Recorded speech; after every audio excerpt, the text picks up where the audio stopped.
Hey, what's going on, peeps? This is your man, Derek Terry, host of I'm Not Complaining, I'm Just Saying, where if you're going to complain, be prepared to bring some solutions to the table. So I'd like to welcome everybody to this special episode. Going to try not to keep you too long, so let me get straight into it. So first topic, policy 101. So as someone who actually writes policy for a living, I have a question for those who I guess seem to understand. Well, I would say for those who seem not to understand how a policy is drafted and then its implementation. So let's say there's a policy written that addresses a removal or some accountability measure for a certain commissioner or commissioners. Now, this is the question I ask. How would this new policy address anything from the past? Do you actually think this proposed new policy could be legally grandfathered in to remove and or hold a certain elected official accountable? All I will say is that there are a lot of people that lobbied hard against the charter, yet they want a vast majority of what's in the charter, which under code home rule can only be changed by commissioners, not the people. Now, granted, the commissioners are supposed to listen to the people, but let's keep it real. It takes 3 votes. All the changes that they put in place will be temporary based on how 3 commissioners feel on a certain day. Moreover, I want you to realize this. Under the current form of government, policy can be changed at any time by a simple 3-2 vote, or it could be 2-1 because all they need is 3 for a quorum, or citizens can petition for a ballot questionnaire um, on something which the commissioners voted for upon the legislation, which I believe is make sure I got it right, Article 11F, Section 7 of the Maryland Constitution. So there's our policy 101. Moving on to the next topic. I call this dead horse or beating a dead horse. Now, there are certain people on social media groups that are upset with Commissioner Collins' proposal for more accountability, responsibility, and transparency after repeated requests to release, I guess, the second sergeant report or the immediate legislation to remove a sitting commissioner. I'm just asking, is this not an example of beating a dead horse? They ask it pretty much every session. I'm almost certain it'll be asked tomorrow or today, depending on when you see this, at the town hall. But what I find fascinating is that some of these same people don't seem to be upset or they're okay with the hypocrisy of Commissioner Bowling and Commissioner Stewart when they repeatedly come before when they repeatedly come before the public and try to portray their fellow colleagues in a negative light or make themselves look good by monopolizing all of the commissioner meeting because they don't understand what Robert's Rules of Order is. And I have to somewhat blame that on the commissioner chair, commissioner president, because y'all, for lack of a better word, your Robert's Rules, Parliament's procedure sucks. It just does. But moving on. But what I find interesting about some of their loyalties, and I mean loyalties of Commissioner Boeing and Commissioner Stewart, is that Commissioner Stewart's spouse received receiving a co-grant with an organization she either sits or sat on as a board of directors member for the charitable trust or a past contract with the county government as a part owner of businesses. Now, you don't believe me? You know me, I like to bring out receipts. So let me share my screen. If I can find the share menu. There we go. Let me share my screen. And that's not what I want to show you, but I will get back to that in a second. That will be coming up. And if I can go right here. Let's see. It is. All right. So I want y'all look at this. So if you go down here, I'm just gonna scroll down. Where is it at? Or did I pass it already? Maybe I passed it. But what you're looking at is from the charitable trust. And when I asked this question at the other town hall, I was told to by Commissioner Stewart to ask her spouse. So I did the next best thing. I asked the website, which doesn't have a criminal record. I asked the website, which for the most part I hold to be credible, so I get an honest answer. And if you look right here, does it not say rebuilding Charles County? Grant $30,000. Also in line with Christmas in April. Now, I'm not knocking the nonprofit whatsoever, but the issue was, is it unethical for an immediate family member to receive a grant from the charitable trust? Now, I could be wrong on this, but I believe Commissioner Stewart was a board member for Christmas in April, whether present or previous, not sure. So if I'm wrong, I stand corrected. But the fact remains that the grant was received by Rebuilding Charles County. Now, you may be asking yourself, okay, well, how are you going to link this? Well, guess what? We're going to go to another website, right? And if you look right here, go to our story, go to the board. I'll be damned. Do they not share the same last name? I'll be damned. But guess what? She said she didn't know nothing about it. I should ask him. Now, just so I can further clarify, if we look right here, we're going to the Maryland site. If we look right here, remember I mentioned about having a contract with the government, so Petrel's Cleaning Solutions. I guess apparently the ethics board didn't think it was a conflict of interest for her business to have a contract. And if you look right here, it says Board of Directors, Charles County Christmas and April member. That means she was on the Board of Directors. Now, I don't know if she was on the Board of Directors when he received or they received this particular grant or not, but I can tell you, she's familiar with it. So the fact that she said, oh, I don't know what you're talking about. All right, whatever. So moving on to the next one.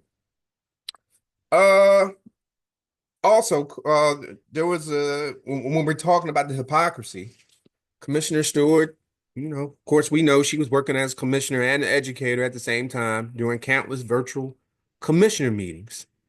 Also, and this is what I found to be strange, Commissioner Stewart, like Commissioner Coates, attended commissioner meetings virtually. So, everybody was on Commissioner Coates, where you at, blah, blah, blah, all this other stuff. They even, I think at the time, questioned Commissioner Patterson.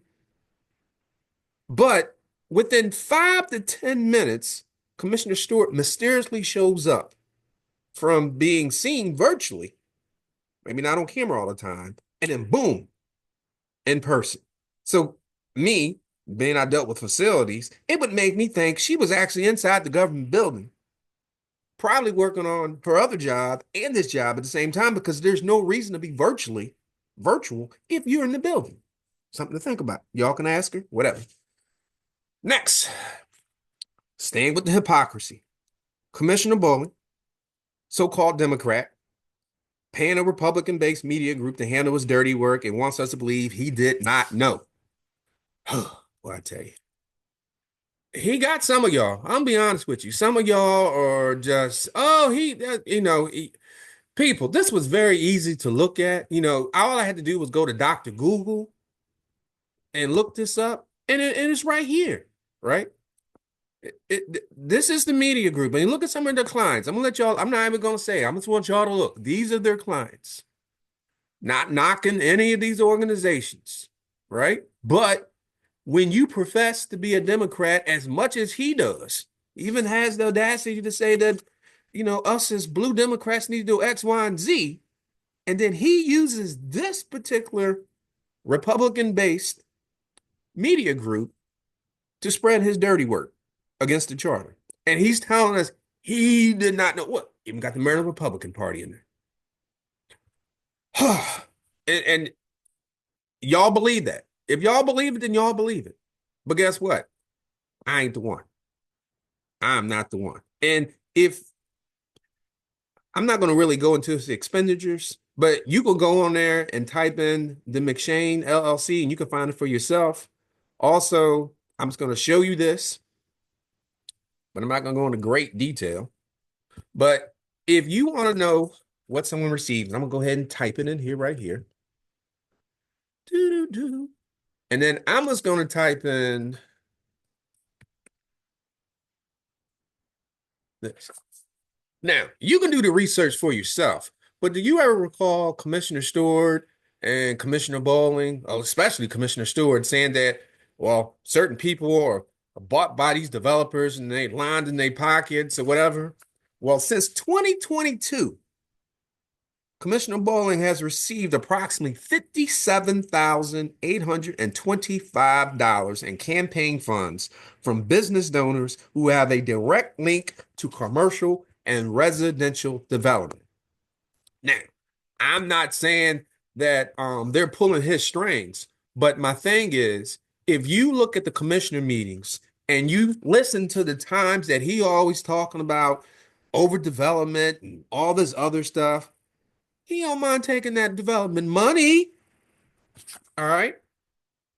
And since 2022, just rounded up to 60,000, about 60,000. And that's just based on the stuff that I was counting because, it was kind of real simple for me to do, but it's simple for you to do too. All you have to do is go to that. Let me show you this website again. You go to this website, you type in anybody's name, really, anybody's name.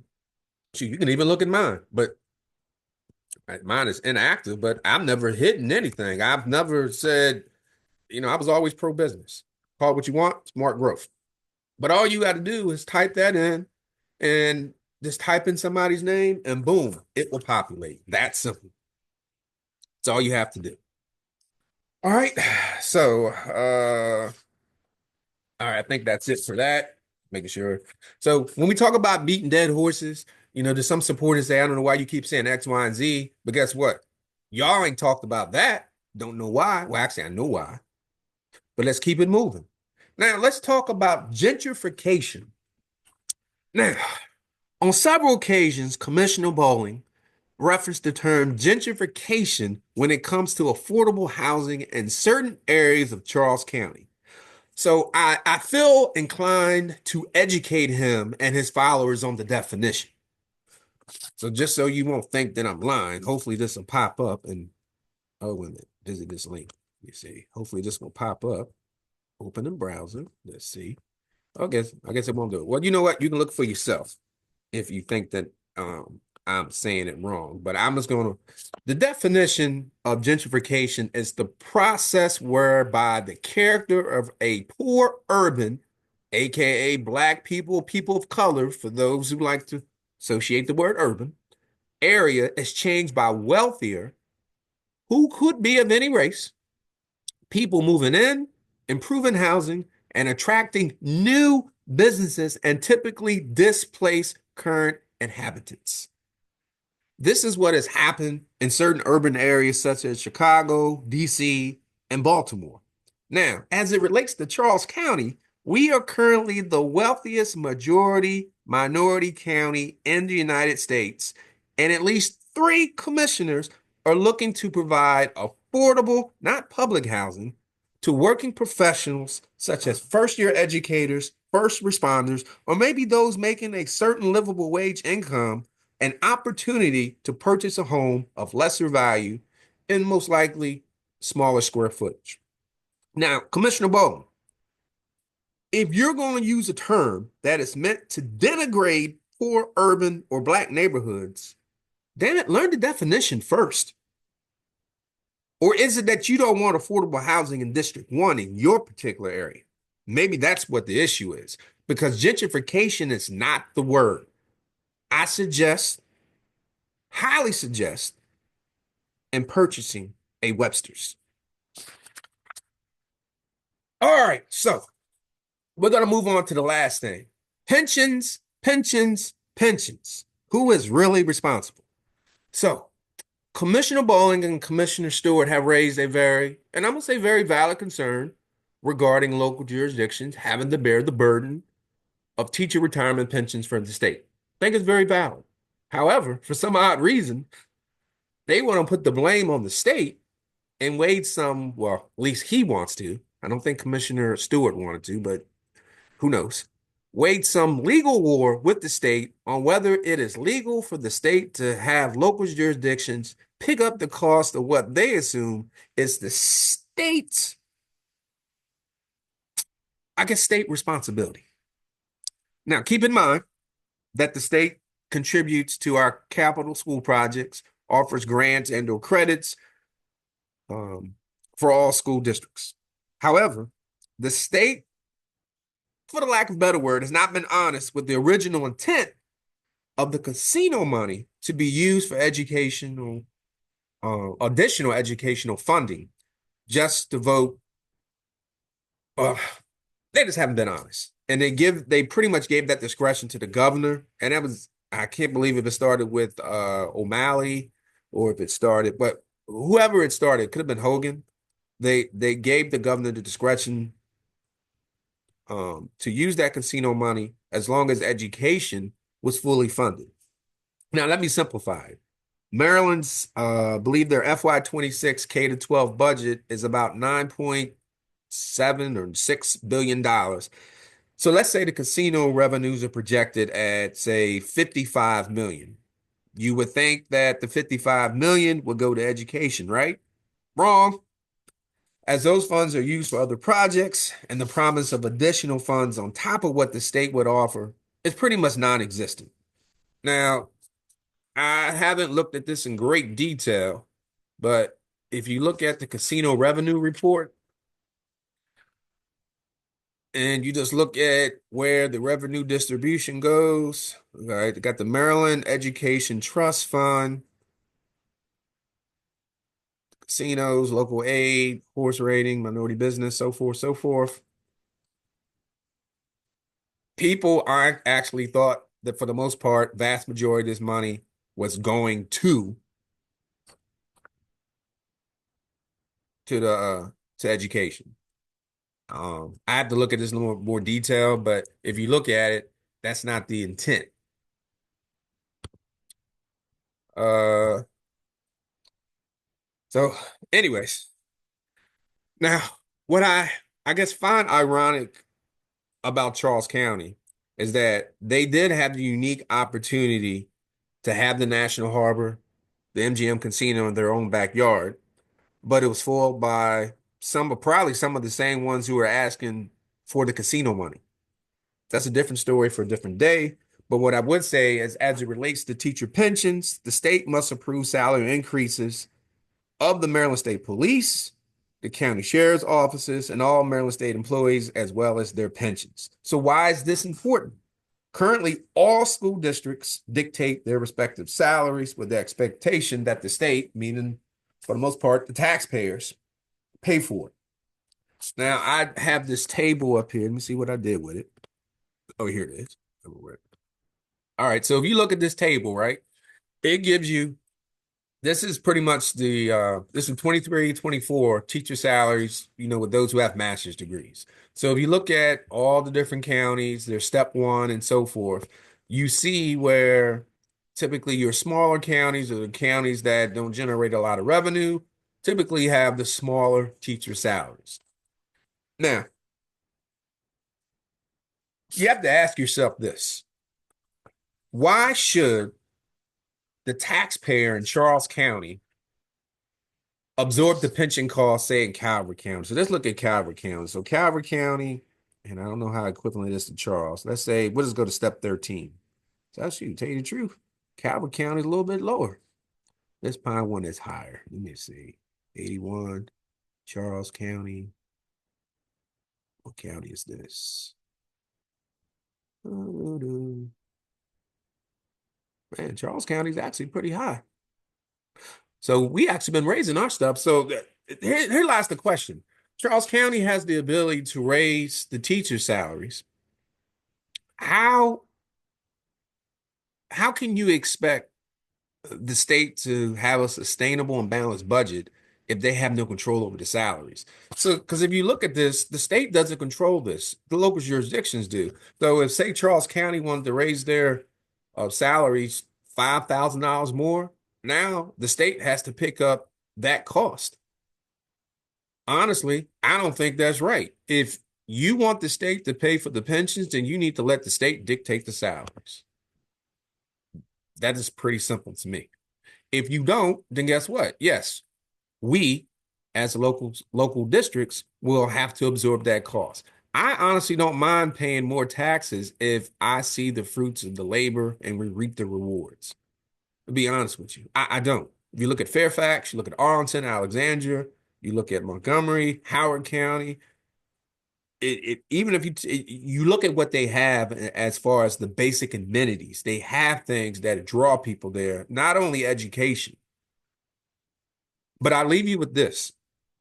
As we put all this together, and hopefully you all will make the town hall tomorrow or today, depending on when you're looking at this. It's March 25th. I believe it starts at 5.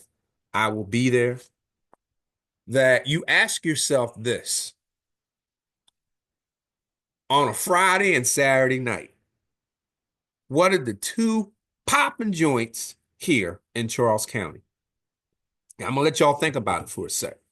And I mean, it's crowded, jam packed, Friday and Saturday night. I guarantee it. Y'all thought about it? I know it's not the background, it's not the beach, and like we have no beach like this. It's the cigar joint. I believe it's called the Box, which is off of 301, jam packed, and I think one of the hookah spots. And Chick-fil-A. Pick your choice of which Chick-fil-A. Those are the two hottest spots in Charles County every Friday and Saturday with good weather. It can be cold as long as it ain't snowing. If you can think of another spot, let me know. That is the problem with Charles County. We refuse to think outside of the box and get fed with a lot of BS that is not putting us in the position that we need to be in. So I challenge you tomorrow, go to the town hall, ask the tough questions. Don't settle for those BS responses. Get an honest answer. If they can't answer, I'd rather them say, you know what? I can't answer that right now. I'll get back with you. But I'm gonna get off. Look, I thank you for getting on. And hey, I hope that for whatever, I hope this educated you somewhat. But if it didn't, hey, my apologies. If it did, but until then, see you tomorrow. Peace and blessings.